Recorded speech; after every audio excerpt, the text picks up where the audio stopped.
各位网友大家好，欢迎收看迈阿密上海观天下频道。公者千古，私者一时。这句名言出自全国重点文物保护单位中国三大碑林的湖南务溪碑林中晚清名臣吴大成、吴台铭中的用语。时任全国人大常委会副委员长的雷洁琼女士，在1994年5月参观韶山毛泽东遗物展时，借用公者千古，私者一时这句千古名言为毛泽东遗物展题词以来，被广为传颂。从故居又来到陈列馆，重温毛主席立志改造中国于世界伟大实践的光辉一生，特别是毛主席一家为革命、为人民壮烈牺牲了6位亲人，雷老怎么也抑制不住内心的悲愤和对毛主席无限的敬仰之情。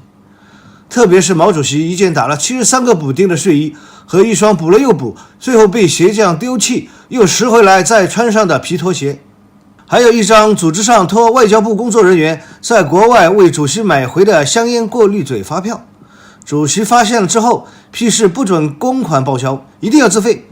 雷老为主席的勤俭节约与公私分明的品德感动万分。毛泽东遗物展引起了雷老的深思，他深感向当代青少年大力进行优良革命传统教育，特别是艰苦奋斗、勤俭节约的教育，是党和国家的一项艰巨而重大的政治任务。雷老经过反复思考比较，写下了公者千古，私者一时的这一传世名言。他认为能引导清廉人生，能教育子孙后代，能引领时代风尚。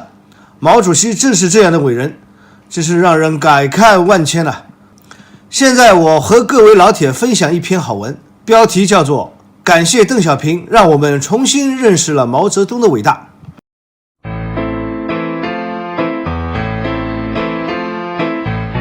同志们，今天我在网络上读到这样一篇文章，感谢邓小平让我们重新认识毛泽东的伟大。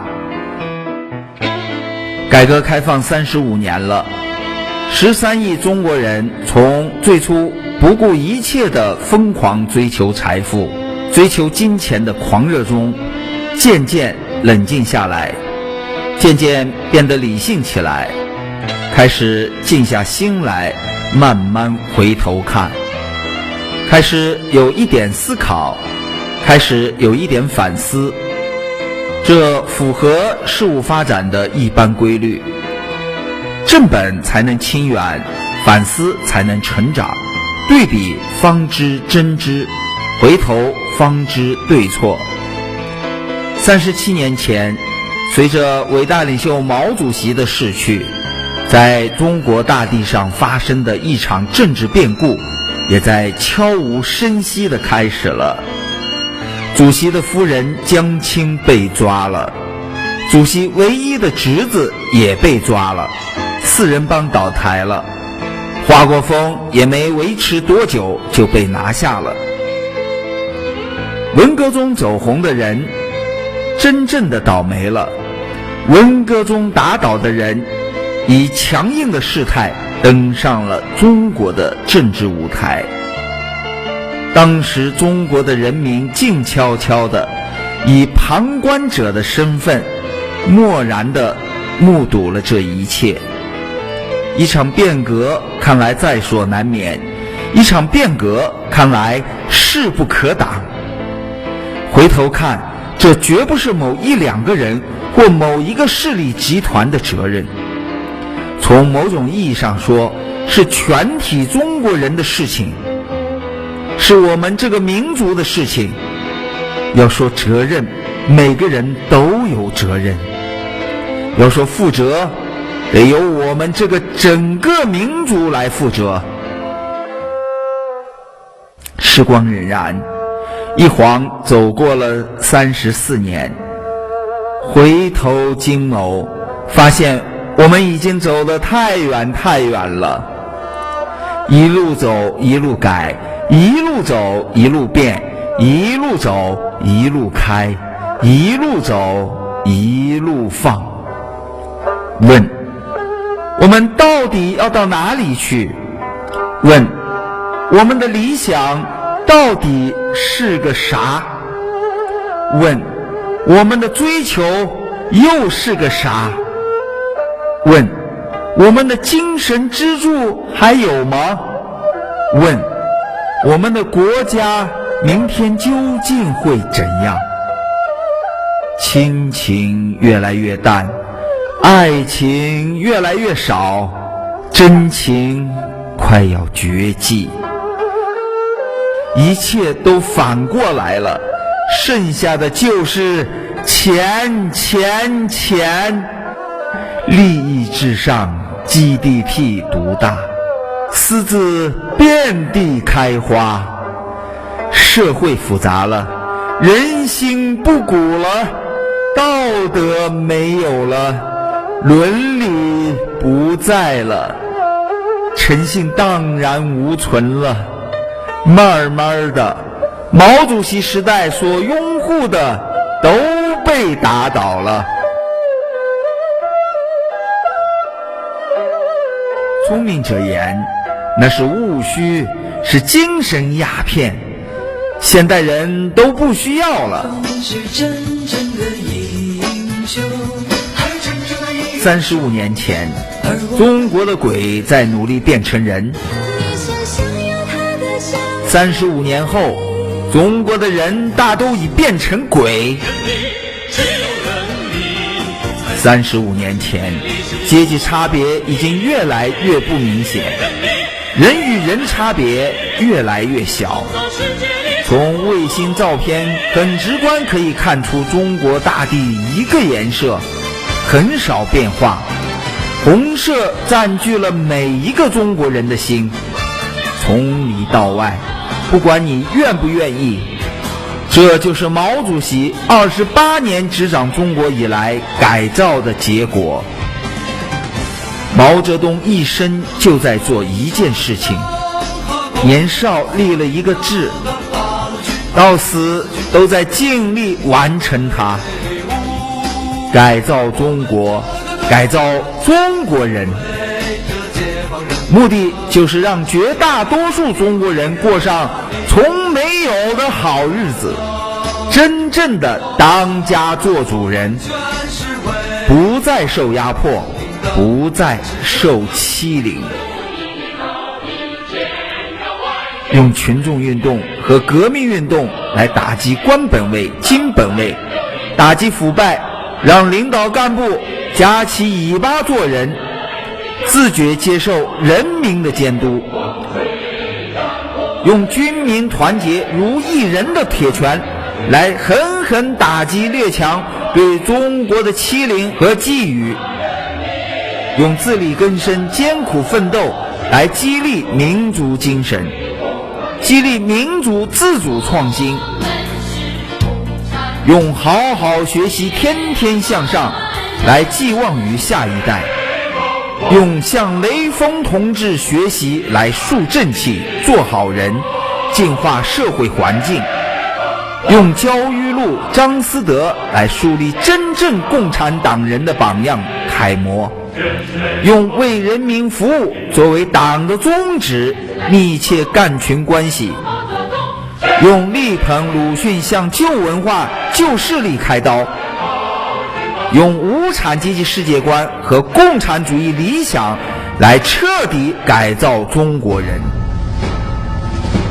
然生死上天定，凡人不可为。毛主席走了，世道却改变了，可这苦心又有几人能理解？这就是中国人喜新厌旧、反复无常、薄情寡义、过河拆桥、忘恩负义。这些汉族人的劣根性在主席走后又开始抬头了。人性的丑恶被主席打压了整整28年了，压抑得太久了，该出来了。蜜罐子待得太久了，就想换换口味，尝尝辣的能不能辣死人。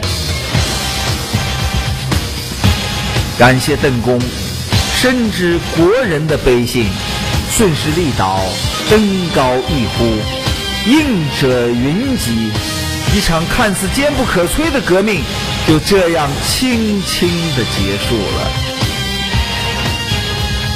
你轻轻地来了，正如我轻轻地走了。潘多拉的魔盒一旦打开了，从来没有轻易地合上过。就这样，穷怕了的中国人在邓公的带领下一路狂奔，向钱大人冲了过去，边跑边喊着：钱钱钱，我爱你，我爱死你了！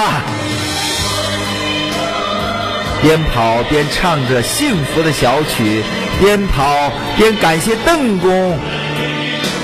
一个老人在南海边画了一个圈，资本主义。邓公说，不管白猫黑猫，抓住老鼠就是好猫。邓公又言，莫争论，发展才是硬道理。就这样一口气跑了35年，就这样抱着钱大人紧紧不放了35年，突然间发现跑不动了，累了，该喘口气儿了。当一头栽倒在大地母亲的怀抱时，才发现拼着老命跑了35年，竟狗屁不知。前面深不可测，前途不知在哪里，带着一脸的茫然，开始左顾右盼起来，很不情愿地开始反思，寻思着向后瞅瞅，一瞅，万般滋味瞬时涌上心头。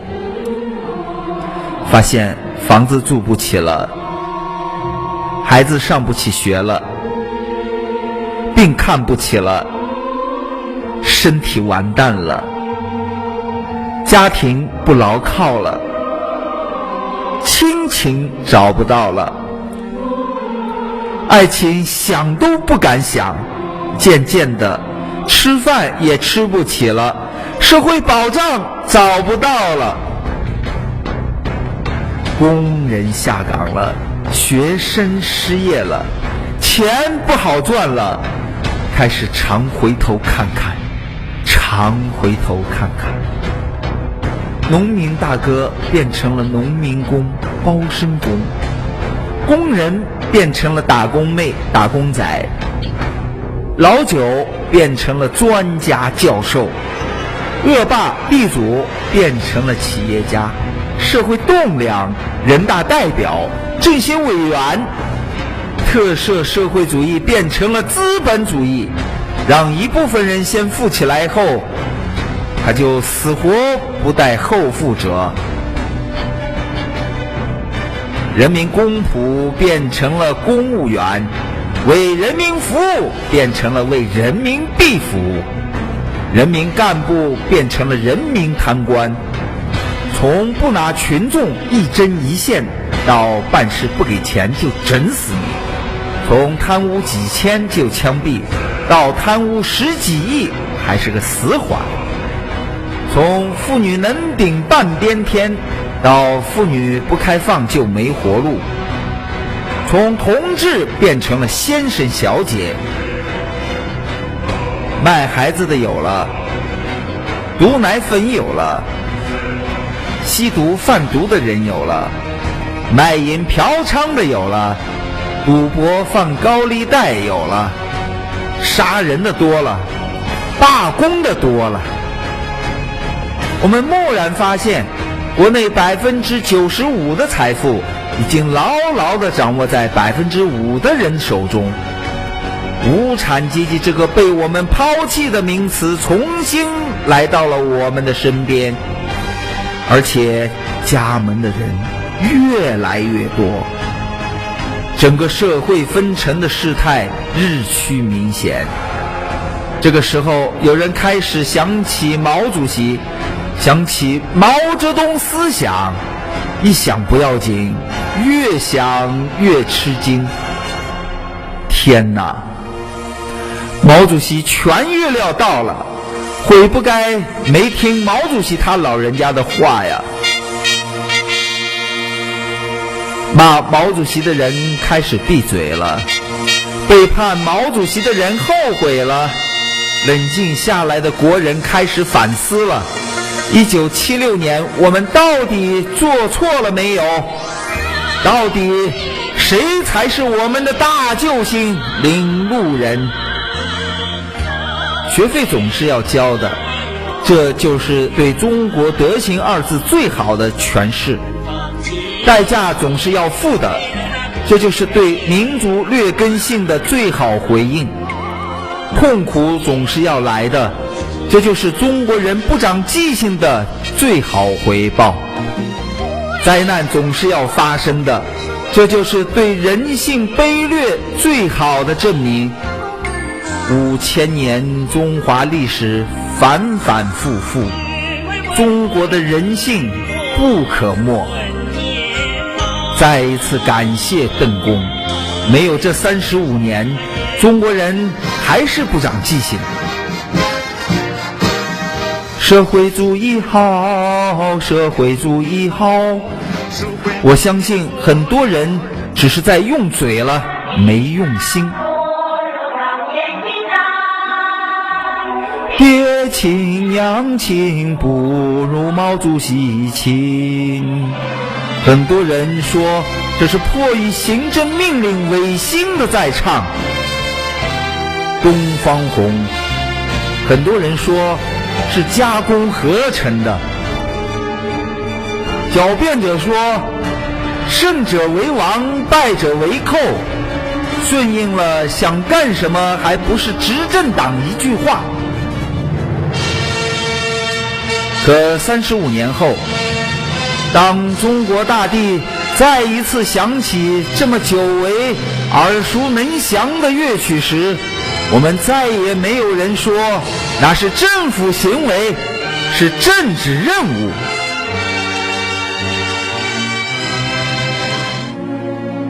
感谢邓公，35年后，快要消灭的阶级差别再次以强硬的姿态登上了中国的历史舞台。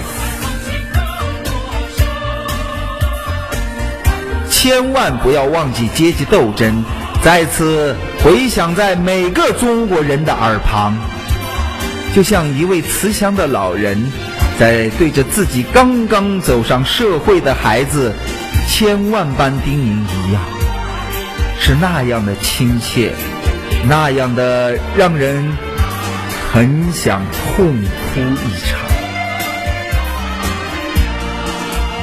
感谢邓公，再一次用活生生的现实给所有的中国人上了一堂生动的政治课。感谢邓公，再一次让东方红在华夏大地响起。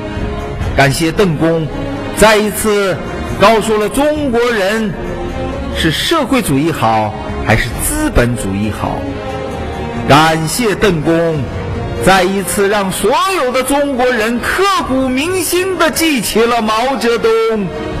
感谢邓公，再一次让害人虫自己跳了出来，淋漓尽致地把自己展现给世人。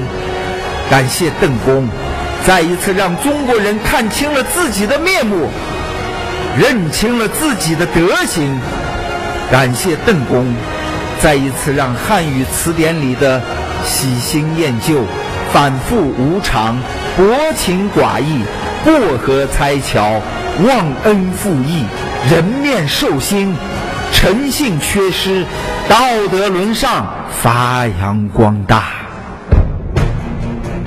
感谢邓公，让世人再次领教了中华民族的劣根性，也许正应了那一句谚语：最好的教材往往都是反面的。也许毛主席生前早都预料到了身后的一切。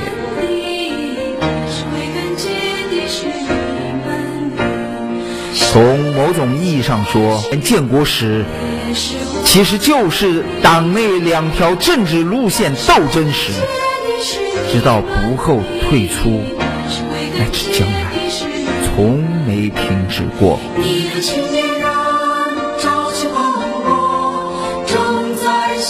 今天，答案快要揭晓了。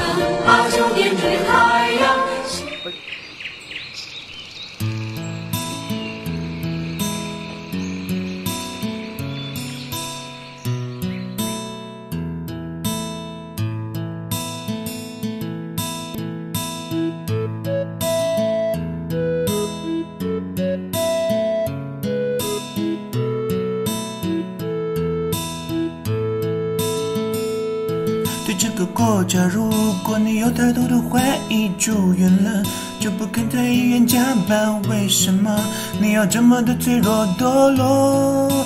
请你打开微博看看多少人为不怕太努力，勇敢的加着班。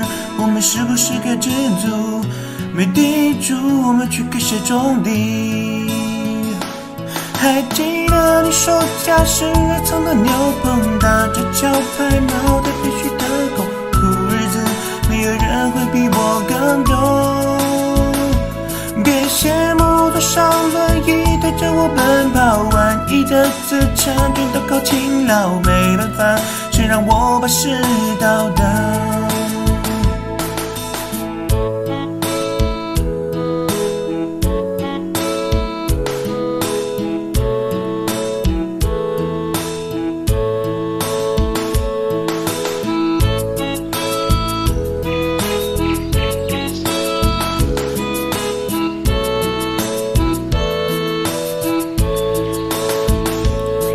不要这么强调阶级斗争，就像我说的，共产主义难搞，换个主意就得了。为自己的家族谋求利益，给儿子订个高档的轮椅。飞一个吧，解放人民不是目的，让自己儿子赚钱这才叫做意义。设计的总权利现在终于回到我手里。我理解的快乐，在片场指挥战一直回到累了，空运牛排从法国给我送到了，谁在抗议呢？我叫来大坎坷，开上街打个拳压死了。哦哦，店里涨价，加了肉汤跟酒庄。哦哦，不懂勤劳致富，不许说我胖。一路小谁家长正在左转。还记得你说家是热肠的牛棚，打着桥牌，脑袋必须得够。日子没有人配比我更多，别羡慕多少轮椅推着我奔跑，万亿的资产全都靠勤劳，没办法，谁让我把世道倒？还记得你说家是热肠的牛棚，打着桥牌，脑袋必须得够。苦日子没有人会比我更多，别羡慕多少轮椅推着我奔跑，万亿的资产全都靠勤劳，没办法，谁让我把世道倒？本期讲完了，节目制作不易，如果老铁们觉得节目做得还不错，就请点赞留言，特别要转发，谢谢大家。